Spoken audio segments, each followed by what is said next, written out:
Giuseppe! Giuseppe! Giuseppe! Where is he? We've got to cook.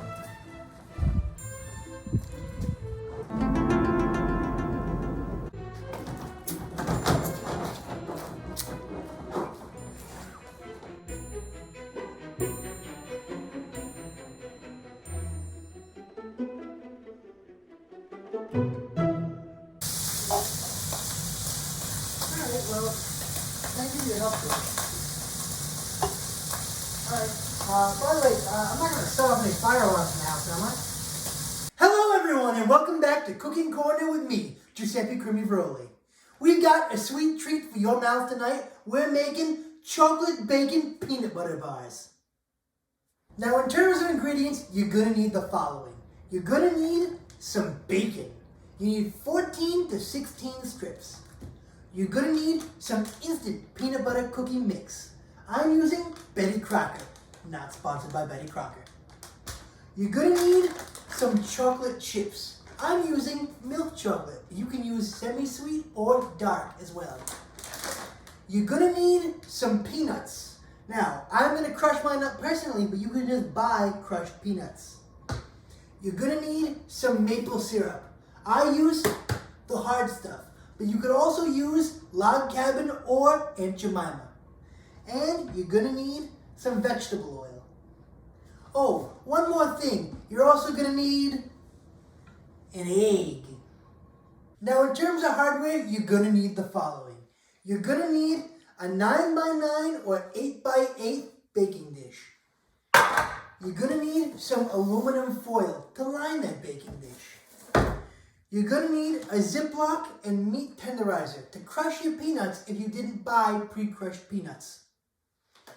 You're going to need some cooking spray. You're going to need some tongs. You'll need some measuring spoons, a measuring cup, a small bowl, a large bowl, and a frying pan. As always, folks, step number 1 is going to be wash your hands. Go ahead, turn your water on, stick your mitts underneath, get them nice and moist. Once your hands are nice and wet, put some soap on them. 2 squirts is my preference. Rub that soap all around, in between the fingers, on the back of the hands, the back of the knuckles, under the fingernails. Stick them back into the water and wash all that soap off. Then, when you convince your hands have been clean, you can turn the water off and get your hands dried by a close friend. Now, we're ready to cook. Alright, moving right along to step number 2, and step number 2 is going to be cook and cut your bacon. So, what you're going to need to do is open up your bacon.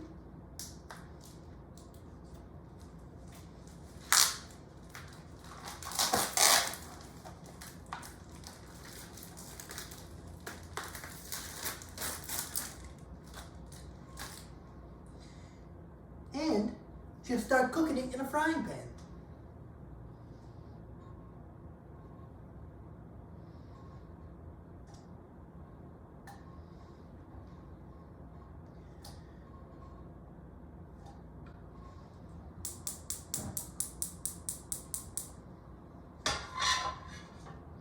Once your bacon is cooked, you can toss it onto a paper towel covered plate to drain the extra grease off.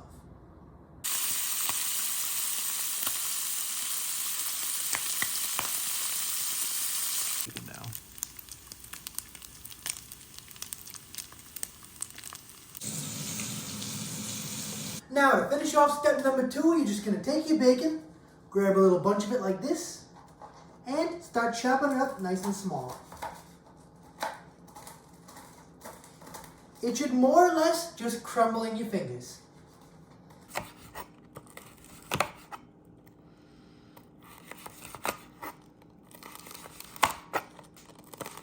If your bacon is too crispy to cut, you can just crumble it in a pinch.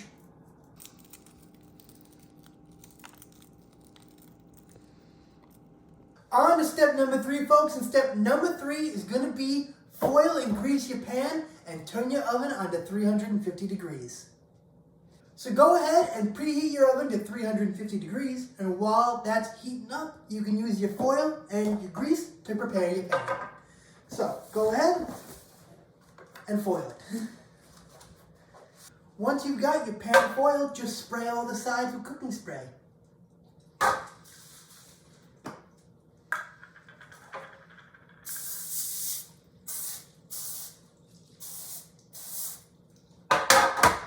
Then you're ready to move on. Stepping right along to step number 4, what we're going to do is combine our cookie mix,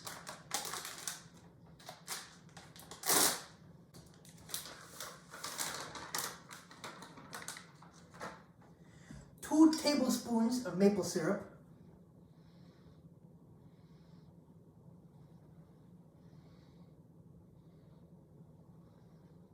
one egg,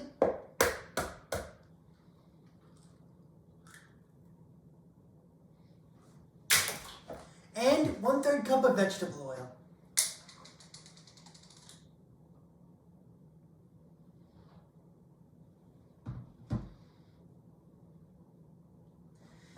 Now, using a fork, we're going to beat this all together. What you're going to do is just combine all this until it forms a smooth batter.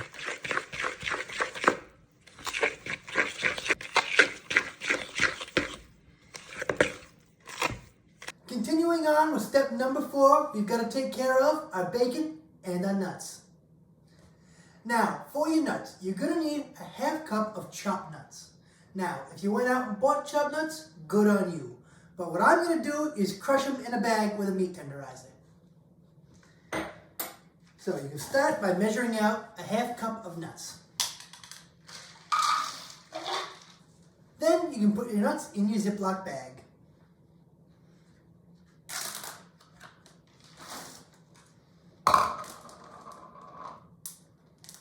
Then you can seal your Ziploc bag.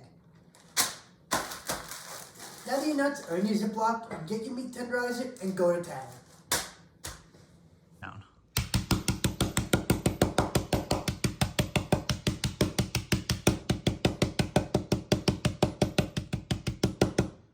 Once you've pulverized your nuts, once you've crushed up your nuts nice and small. Once you've crushed up your peanuts nice and small, what you can do is take them out of the Ziploc bag and put them back in the measuring cup. And it should be about a 1/2 cup. So, take your 1/2 cup of crushed up peanuts and throw them right into the batter. Now as for your bacon, what you're going to do is add all but 1/4 cup into your batter. With that extra 1/4 cup, you're going to top your bars once they come out of the oven. Go ahead and add your bacon. Now that your bacon and nuts are in here, just mix it all up until it's evenly distributed.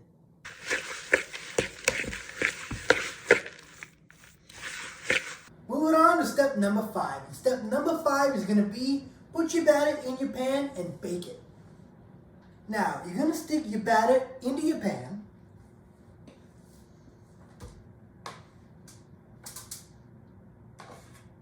And press it around until it's even.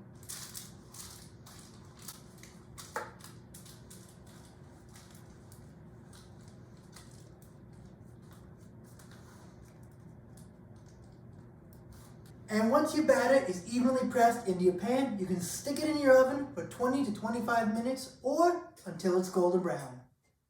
Now that your bars are almost done in the oven, what you can do is measure out 1 cup of chocolate chips, put them in a bowl, and then microwave them at 1/2 power for 30 seconds.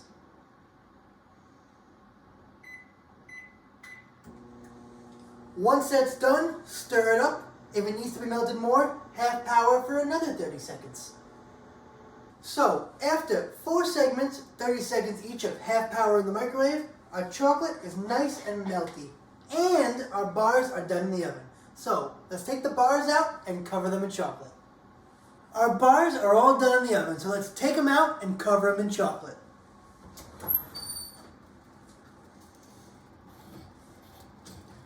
Look at that, nice and golden brown. Go ahead and turn your oven off and let's cover them in chocolate. While your chocolate is still liquid and while your bars are still hot, pour the chocolate over the bars and spread it evenly.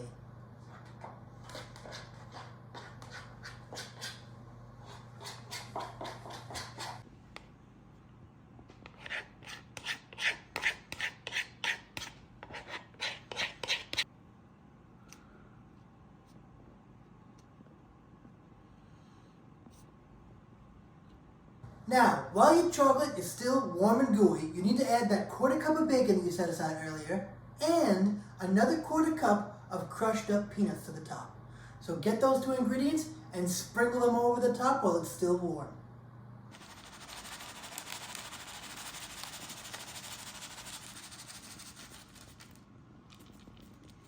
Now that your bars are completely assembled, they need to cool for 1 hour in the pan, and then you're ready to enjoy.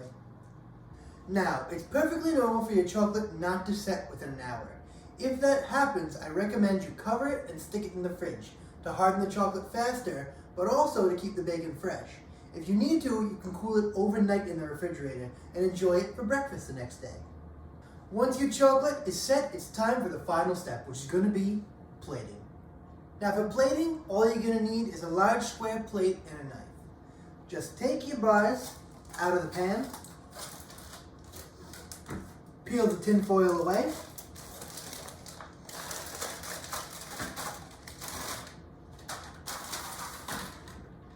and put them on the plate. Then you can grab your knife and cut yourself a slice.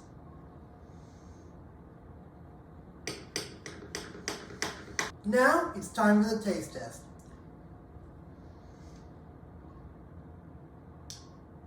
That was delicious! That concludes this week's episode of Cooking Corner with Giuseppe CrimiVaroli. I hope you enjoyed the recipe. I know I did. If you like this video, leave a like below. If there's something you want to see on the channel, leave it in the comments and I'll try and make it. If you like videos like this, subscribe to our channel. And I hope you have a happy 420. Enjoy responsibly, everyone. Bye-bye now.